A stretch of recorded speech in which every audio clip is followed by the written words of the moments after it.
So studies show around 80% of people think about making big change at some point, but most never actually do it because of fear. At 32, I had a stable consulting job and I thought I made a big change after becoming independent during the COVID. Everything that was supposed to feel secure, but inside I knew I wanted something different. In fact, ever since we moved to the seaside life after COVID, I often stared at the ocean and wondered, how much of the world have I actually not seen yet in my lives? But my partner and my best friend one day told me, let's just do it. And I was like, yeah, okay. So in 6 months we quit, and instead of taking that safe path, we hopped on a plane. If you're wondering where, South America and Africa. Places people usually call unsafe, unfamiliar, risky. But honestly, that's exactly why we wanted to go.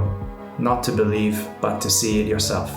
This video isn't just about travel. It's about giving yourself the permission to change. Not just quitting a job or traveling the world, but choosing something that feels right for you. I thought I would show you my journey today.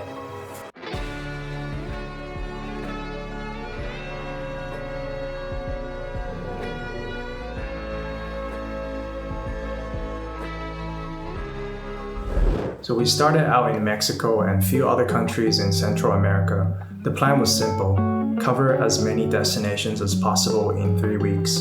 Beaches, lagoons, Mexico's 7 wonders, and famous cenote.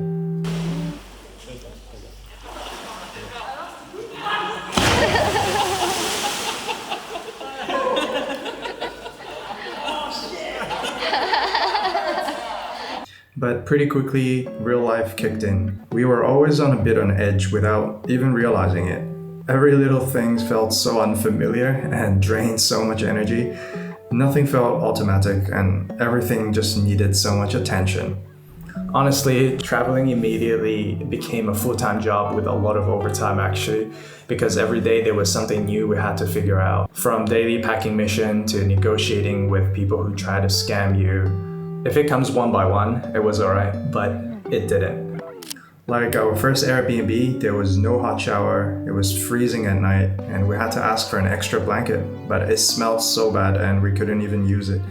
So we ended up pulling out our emergency aluminum blanket, which honestly instantly became one of our favorite things we packed. And then, just to top it off, one night out of nowhere, there were loud explosions and sirens going off. We were lying there thinking, wait, it's not happening now. I mean, I was expecting it, but it's not gonna happen so soon, right? We were just on the first week of the travel. But it turned out it was just part of a huge local celebration, December festivals for the Virgin of Guadalupe, where people in Mexico set off fireworks and parades all through the night.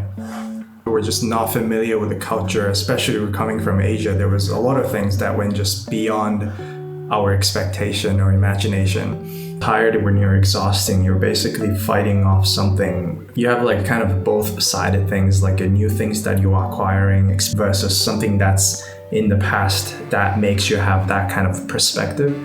So I think what that ultimately taught us was, it's kind of like what Bruce Lee once said, like, be water, my friends. Adaptability and flow, be flexible with the situation. And you need to embrace that moment too. You have to be careful, but at the same time, accept what it is and focus on the problem solving part instead of prevention. So that was a really great lesson learned from the first part. So after hopping around Central America, we moved to Colombia, and that's where the real journey really started. We spent about 6 months traveling down through South America, all the way to the tip of Argentina, and then back up to Cusco, just in time for the Sun Festival. You hear a lot of things about South America before you go.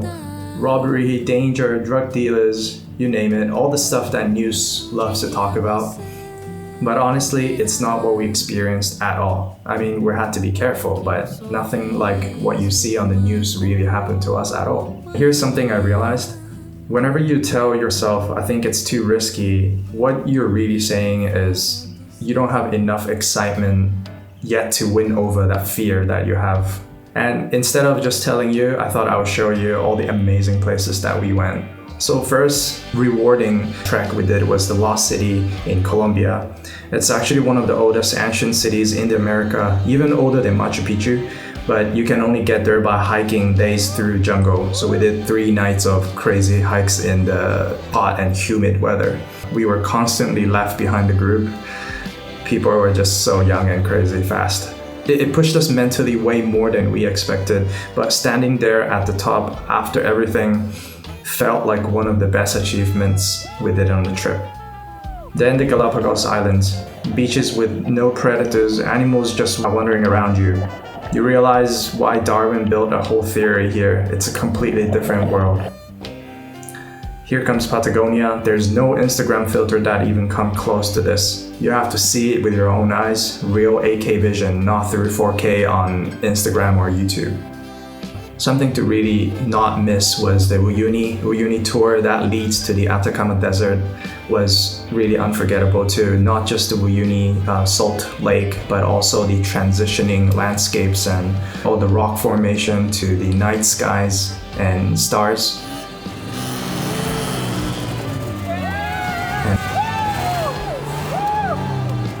I think one of the best hidden gem was actually in the northern Argentina, the road from Argentina to Bolivia. Empty landscapes, endless colors, way more magical than we expected.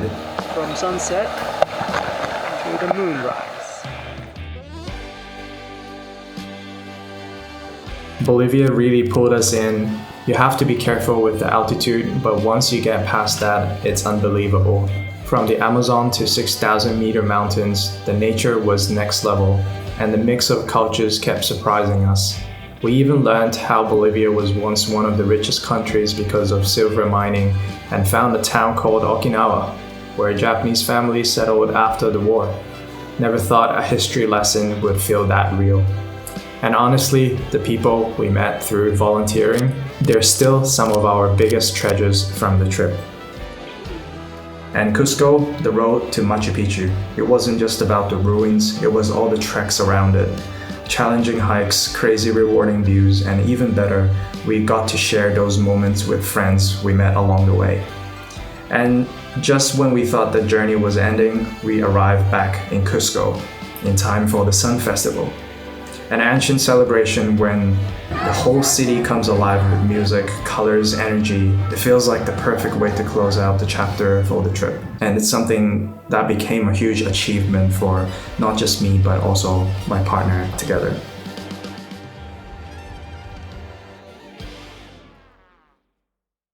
So after 6 months of South America, we made our way to Africa, and honestly, it felt like starting over again. New places, new cultures, new things to be nervous about. And no need visa. At first, all the same questions came back. Is it safe? Are we crazy? But something had changed by then. We were not really moving from fear anymore. We were moving with trust. Trusting that we will figure out somehow, trusting the process that we have been building together, trusting the people we met along the way, trusting that even without a real plan, things would unfold the way they needed to. Camped under insane skies in Spitzkoppe, we crossed Namibia's endless deserts, we rode through Tanzania, where the wild just stretches forever, and chilled on Zanzibar Island where the ocean was insanely emerald. We ended up in places we never even planned to go. The fear that used to hold us back turned into curiosity, and that curiosity, it turned into trust. Not just trust in the world, but trust in ourselves. If there's one thing this trip taught me, it's that you don't always need the full plan. You just need a bit of trust in yourself and in the road ahead. Most of the time, we were just figuring out as we went, and somehow that made all the difference. So if there's something pulling at you, maybe it's not about asking, am I ready? Maybe it's just about asking, what if I can? The chance is already in your hands. What would happen if you said yes?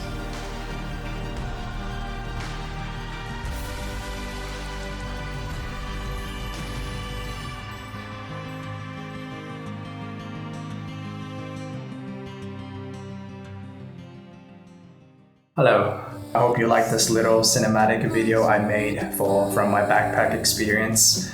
I myself am already back in Tokyo now and actually living in a really dead center because of my next step in career. And then I don't know if I have changed significantly, different, but I definitely came back to Tokyo with a completely different mindset. I would not live in Tokyo or city life the way I did before.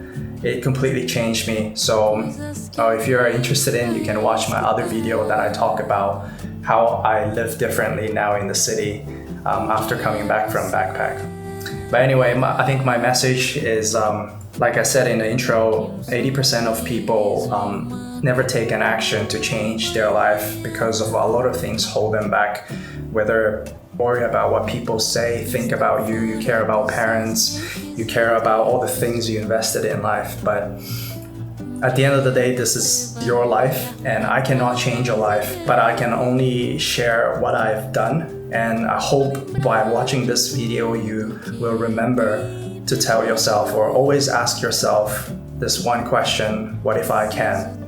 But not what if I fail. If you have anything you wanted to do or you've actually done it before, let me know in the comment. I would love to read them all too. Yeah, but other than that, thank you so much for watching. Like, comment, subscribe, and if not, I'll see you again in the next video. Ciao.